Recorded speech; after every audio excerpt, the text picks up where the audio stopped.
नमस्कार, the legal observer के इस खास शो में आपका स्वागत है और मैं हूं खुर्रम निजामी। जब कभी अपराध होता है या फिर यूं कह लीजिए जब कोई स्टूडेंट लॉ की तैयारी कर रहा होता है तो उससे पूछिए तो कहता है कि मैं अपराध में काम करना चाहता हूं, यानी कि वो क्राइम को प्रेफर करता है जब वकालत की बात आती है, सिविल नंबर 2 पे आता है। लेकिन अगर हम क्राइम की बात करें तो जो वकील होता है उसको क्या चैलेंजेस फेस करना पड़ता है, और जब वो मुकदमा लेता है और उसके जहन में होता है कि हाँ वो अपराधी हो सकता है या अपराधी है तो कैसे डिफेंड कर पाता है, ये समझने और जानने के लिए हमारे साथ मौजूद हैं दिल्ली हाईकोर्ट के वरिष्ठ अधिवक्ता के बनन साहब, जो कि तकरीबन 4 दशक हो चुका है उनको यहाँ प्रैक्टिस करते हैं और जाने माने क्रिमिनल लॉयर हैं हिंदुस्तान के। लेकिन सर, पहला सवाल तो ये है कि वकालत आपने क्यों की, ये सब जानना सुनना चाहते हैं। वकालत क्यों की है? जी, वकालत मैंने इसलिए की है कि मेरे ख्याल मैट्रिक क्लास से मेरा मन बन गया था 10वीं क्लास के बाद कि मैं बड़ा होकर वकील बनूंगा। वजह? बस जब मैं नेहरू जी की, महात्मा गांधी की, सरदार पटेल की, जब ये छोटे होते थे हम तो ऐसे होते थे और वो पढ़ते थे तो ये बना कि मन में ये धारणा बनी थी कि बड़ा होकर मुझे वकील बनना चाहिए और मैं बना। तो आपने क्राइम को क्यों चुना है, क्रिमिनल लॉयर क्यों बने आप? मैं जिस समय वकालत पढ़ रहा था उस समय मेरा सौभाग्य ये था कि मैं 2-4 बार दिल्ली आया, खासकर जिस समय इंदिरा गांधी जी सत्ता से बाहर थी और मुझे मौका मिला संजय गांधी को देखने का। तो संजय गांधी के जो लॉयर्स थे उनकी बहस सुनने का मुझे मौका मिला। तो मैंने ये पाया कि भाई अगर फौजदारी वकालत की जाए तो इसमें नाम भी होता है, पैसा भी होता है, और खासकर नाम के लिए पैसा तो सेकेंडरी चीज़ होती है, और सेकेंडरी भी नहीं होती है ये भी कहने की बात है, लेकिन पैसा भी चाहिए होता है। लेकिन मेरा मन यही था कि मैं एक अच्छा फौजदारी का लॉयर बनूं। अच्छा, तो परिभाषा क्या जहन में थी आपने कोई मैं अच्छा फौजदारी का वकील बनूं?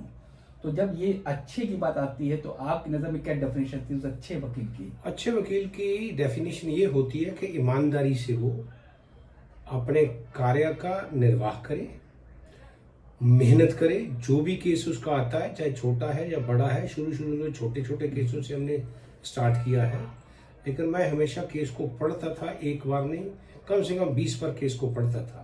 जब भी मैं केस दोबारा पढ़ता था कोई नई चीज मिलती थी उसमें।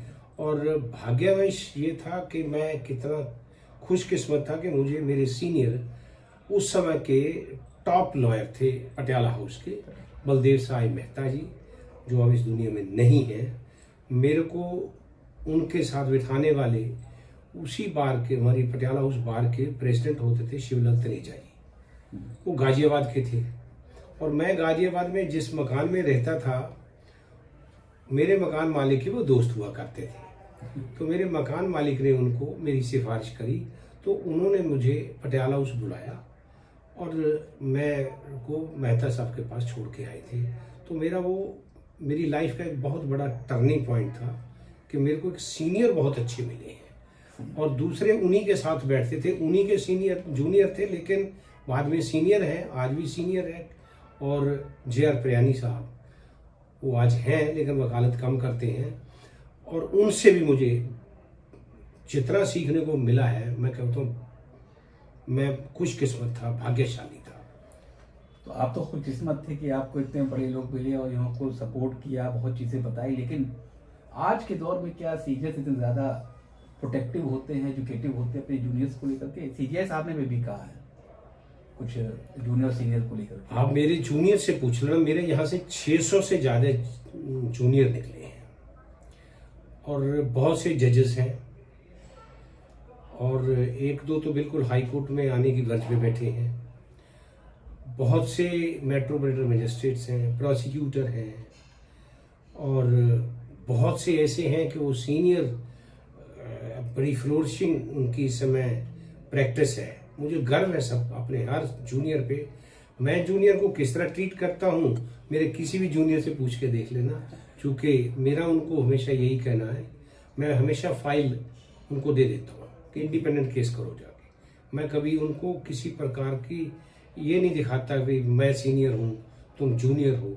मैं बिल्कुल बराबर ट्रीट करता हूँ। मेरे यहाँ मेरी बेटियाँ बहुत निकली हैं, लड़कियाँ जूनियर्स, और मेरा ख्याल 100 के करीबन तो लड़कियाँ भी जूनियर्स निकली होंगी। मैं सौभाग्यशाली हूँ इस विषय में भी कि मेरे को जूनियर्स भी एक से बढ़कर एक मिला है, बहुत अच्छे जूनियर्स मिले हैं। मेरा भी भरसक प्रयत्न रहा है कि वो खुश रहें और मेहनत से करें काम को, और मेहनत करते हैं सारे। जजेस, आपके चैम्बर में जजेस निकले भी आपने बताया कुछ वर्ष पर हैं। एक मौका ये भी आया मनन साहब, जब आपको मौका मिला था कि आप या तो लॉ मिनिस्टर देश के बने या फिर हाईकोर्ट के जज बने। क्या था वो मौका और आपने क्या पसंद किया? मौका जज बनने का तो नहीं था, हाँ मैं जज बनना जरूर चाहता था। अच्छा। 96 में जिस समय देवेगौड़ा जी प्रधानमंत्री बने थे, चूंकि मेरे उनके साथ बड़े घनिष्ठ संबंध थे, और अगर आपको याद भी होगा उनके खिलाफ किसी एक मेंबर पार्लियामेंट थे भारतीय जनता पार्टी के, उन्होंने 2 पुस्तक लिख दी थी, किताबें लिख दी थी उन पर, बड़ी डेफेमेटरी थी। उसमें भी देवेगौड़ा जी ने मुझे ही चुना था स्पेशल प्रोसिक्यूटर भी। सिटिंग प्राइम मिनिस्टर ने इतिहास में पहली मर्तबा कोई डेफेमेशन केस फाइल किया था जिसका मैं स्पेशल प्रोसिक्यूटर था, और साथ मेरे को लीड कर रहे थे दिल्ली के सबसे बड़े वकील थे फौजदारी के, हम दादा कहते हैं लेकिन डीसी माथुर साहब, और उनका बेटा जो आज हमारी बार के दिल्ली हाई कोर्ट के प्रेसिडेंट है, मोहित माथुर। तो देवेगौड़ा जी का, उनको भी मैं एक बार मिलाने ले गया था, तो उन्होंने भी कहा कि मैं तो भाई इसको लॉ मिनिस्टर बनाना चाहता था कि इंडिपेंडेंट तुम्हें चार्ज देता हूँ मैं state law minister, independent charge, पर ये कहता कि मुझे जज बनना है। तो मेरा मन था कि मैं जज बनूं, चूंकि मेरा पॉलिटिक्स में इतनी रुचि नहीं रही थी, जबकि मैं राजनीति में रहा हूँ, स्टूडेंट्स लाइफ से हूँ। कॉलेज में प्रेसिडेंट रहा हूँ, यूनिवर्सिटी में जनरल सेक्रेटरी रहा हूँ। उसके बाद मैं जब बार में आया हूँ 1980 में मैं बार ज्वाइन करी, 19 सितंबर 1980 को। 1981 में मैं एडिशनल सेक्रेटरी हो गया। उसके बाद 3 बार सेक्रेटरी रहा हूँ पटियाला हाउस, फिर 4 बार प्रेसिडेंट रहा हूँ, 5वीं बार में मैं मेंबर बार काउंसिल हूँ, 3 बार मैं चेयरमैन रह चुका हूँ। तो मैं राजनीति पता नहीं क्यों मेरे थोड़ा इतनी रुचि नहीं रही। एक स्टेज पे आकर मैं राजनीति से थोड़ा, तो फिर ये बात आप उनसे भी कहोगे देवगौड़ा जी से कि आप हाईकोर्ट जज बने? मैंने बिल्कुल उनसे रिक्वेस्ट करी थी कि अगर मुझे कुछ बनाना चाहते हो तो आप कोशिश कर लो। बाय द टाइम मेरा नाम मैच्योर हुआ, डिस्कशन हुआ, रिकमेंड होने से पहले सरकार गिर गई थी उनकी। उसके बाद भी मुझे, अब मैं नाम नहीं लूंगा, वो दुनिया में भी नहीं है, वो भारतीय जनता पार्टी के थे, उन्होंने भी मुझे पूछा कि बिल जज बनोगे, 2000 की बात है, तो मैंने रिफ्यूज कर दिया था कि अब मैं जज नहीं बनूंगा। क्यों, ऐसा क्यों? एक स्टेज होती है, मैंने कैलकुलेशन थी कि मैं कहाँ तक जाना चाहूंगा जज बनने के बाद, क्योंकि जज बनना आसान नहीं है, जज बनकर उसको मेंटेन करना भी आसान नहीं है। जजेस को काम बहुत होता है, बहुत पढ़ना पड़ता है, और अनथक मेहनत चाहता है। जज भी जो होते हैं अनथक मेहनत करते हैं ये, और सबसे बड़ा इनका ये है कि इस समाज में अपने आप को निष्पक्ष और एक तरह का समाज से कट जाता है। इवन किसी रिश्तेदार को भी घुल मिल के बात नहीं कर पाता अगर जज सही मायनों में। अरे सर, इतना बड़ी आपकी लेगेसी तो नहीं कहूँगा, लेकिन इतना बड़ा एक्सपीरियंस आपका है, लेगेसी कहना अभी तो मुमकिन नहीं होगा, लेकिन हाँ ये ज़रूर है कि इतना बड़ा एक्सपीरियंस आपका है एज अ क्रिमिनल लॉयर, आपका नाम बहुत बड़ा है। तो कभी कोई ऐसा केस आता है इसको आपको लगता है कि नहीं ये केस ठीक नहीं है, इसको नहीं करना चाहिए, या फिर किसी अपराधी का बचाना होता है आपको, तो उस जहन में क्या चला? क्योंकि एथिकली भी ठीक है, सबको न्याय मिलना चाहिए, नहीं तो अमिकस तैनात हो जाता है, कोर्ट अमिकस दे देती है सबको अपना मौका। लेकिन बीइंग अ क्रिमिनल लॉयर, कभी आपको लगा नहीं कि नहीं इस आदमी को बचाना नहीं चाहिए? ऐसा कोई मौका आया आपके पास? बहुत मौके आए हैं, बहुत मौके आए हैं, एक नहीं बहुत मौके आए हैं। बड़े बड़े केस मैंने छोड़े हैं, 2G तक मैंने छोड़ा है, 2G तो इस करके छोड़ा क्योंकि डे टू डे था, इतना मैं टाइम नहीं दे पाता उस केस में, मैं इंसाफ नहीं कर पाता क्लाइंट के साथ, इसलिए छोड़ा। न जाने कितने ऐसे केस थे जिसमें मन ने गवाही नहीं दी, मेरी कॉन्शियस ने गवाही नहीं दी कि मैं ट्रायल ये नहीं करूँगा, नहीं करे मैंने। बहुत से ऐसे ट्रायल छोड़े मैंने, बहुत ट्रायल छोड़े मैंने। जघन्य अपराध जिसमें ये पता था एपरेंट, और कोई ऐसा फौजदारी का वकील नहीं होता जिसको असलियत पता नहीं होती है, असलियत पता होती है सबको। लेकिन अब किस मजबूरी में, किस हालात में कोई क्राइम करता है वो एक अलग बात होती है। लेकिन यहाँ बिल्कुल ही ऐसा जघन्य अपराध हो, अपनी कॉन्शियस मार के अगर केस करो पैसे के लिए, तो मैं उस चीज से ऊपर हूँ, अब तो बहुत ऊपर हूँ उससे। ये क्लाइंट ने नहीं कहा कि ब्लैंक चेक दे रहा हूँ आपको, आप बड़े आए हैं, जैसे ऐसे भी बहुत आए हैं जहां मन नहीं माना केस छोड़े मैंने, बहुत केस छोड़े मैंने। ब्लैंक चेक वापस कर दिया आपने? ब्लैंक चेक के पैसा इतना देते थे कि अब अंदाजा भी नहीं लगा सकते। मैंने बड़े डिलीजेंटली केस करता हूँ। हाँ, थोड़ा पहले हॉट हेडेड था, अब नहीं, वो भी नहीं है। समय के साथ, उम्र के साथ आदमी बदल जाता है और फिर एक तजर्बा हो जाता है। एक उम्र के बाद आदमी अपने आप ढल जाता है, अपने आप उसकी सोच में फर्क आ जाता है। लेकिन पैसा भी सब कुछ नहीं होता और पैसे के बिना भी कुछ नहीं होता। बिल्कुल।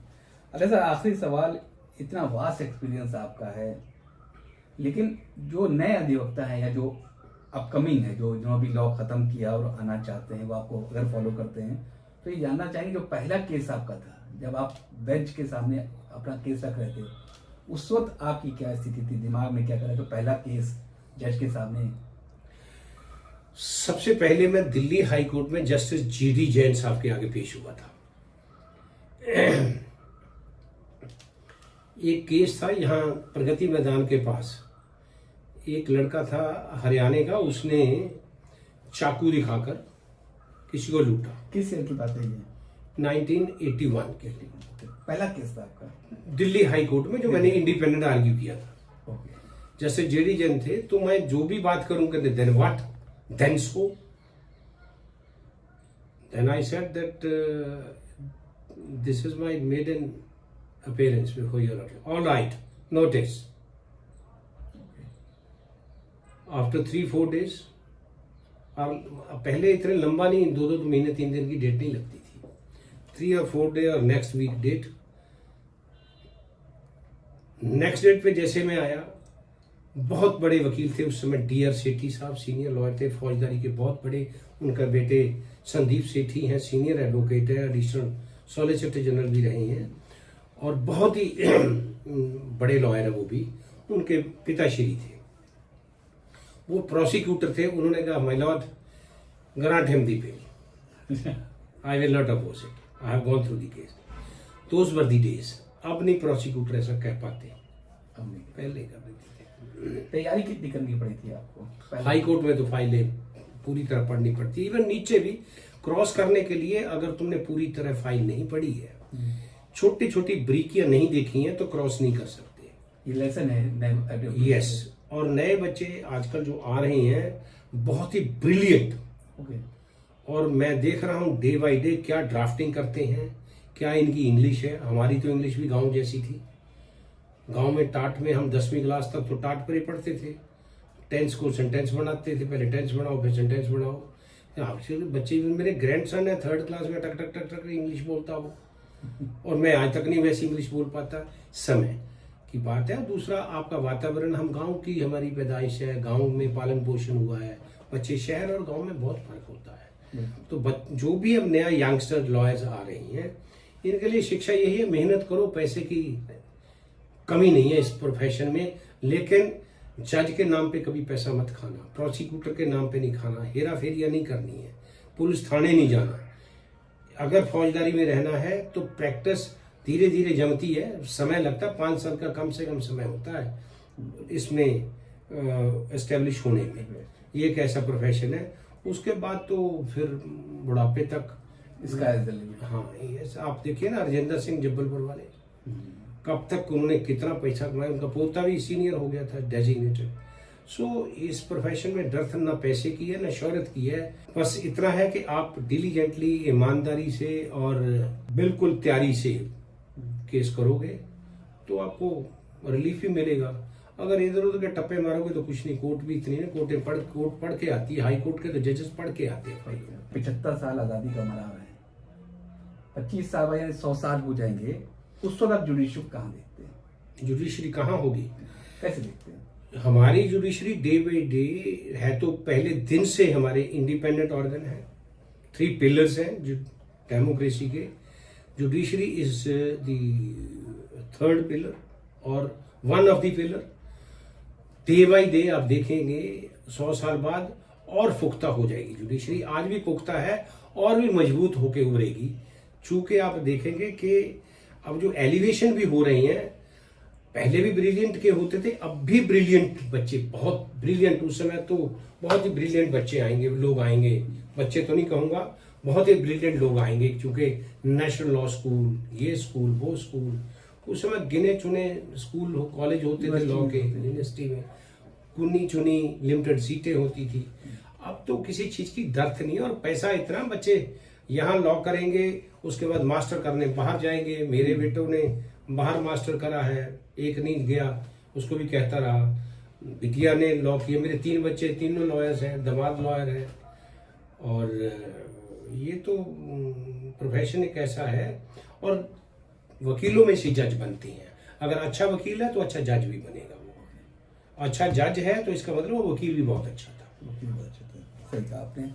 तो शॉर्टकट नहीं है इमरान साहब का, साफ तौर पे कहना है, जिनके जो तकरीबन 4 दशक से वकालत कर रहे हैं, फौजदारी में बड़ा नाम है इनका, साफ तौर पे कहना है कि अगर आप तैयारी साथ कोर्ट में जाते हैं तो फिर केस आप जीतेंगे, और अगर आप अच्छे वकील हैं तो जज भी अच्छे बनेंगे, और जज अच्छा है तो अच्छा वकील बनेगा। ये बताता है कि जो स्पीड वर्क होती है शुरुआती 5 साल में, वो कितना ज़रूरी होती है। लेकिन आज सिर्फ इतना ही, बहुत जल्द हम आपके सामने एक बार फिर हाजिर होंगे एक नए ऐसे शख्स के साथ जो आपको बताएगा कि अपने एक लंबे करियर में उसने क्या उतार देखा, क्या चढ़ाव देखा। तब तक नमस्कार, दीजिए इजाज़त, नमस्कार।